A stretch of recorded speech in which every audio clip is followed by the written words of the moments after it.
আসসালামু আলাইকুম।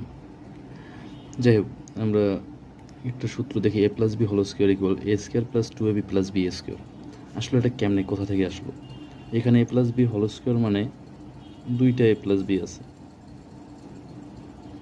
আমরা যদি এই দুইটা এ প্লাস বি গুণ করি তাহলে A B B B square, B A plus plus A plus, আর এ বি গুণ করলে হবে এ বি। আর এখন এই রাশিটা দিয়ে গুণ করবো, এ দিয়ে এ বি এ গুণ এ বি, এ গুণ প্লাস চিহ্ন তো থাকলোই, এ স্কোয়ার।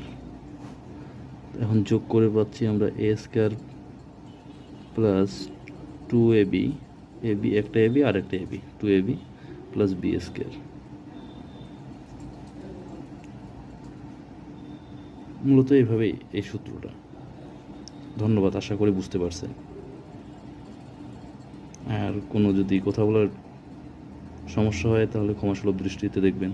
ওকে, আসসালামু আলাইকুম, ধন্যবাদ। লাইক দিয়ে পাশে থাকবেন।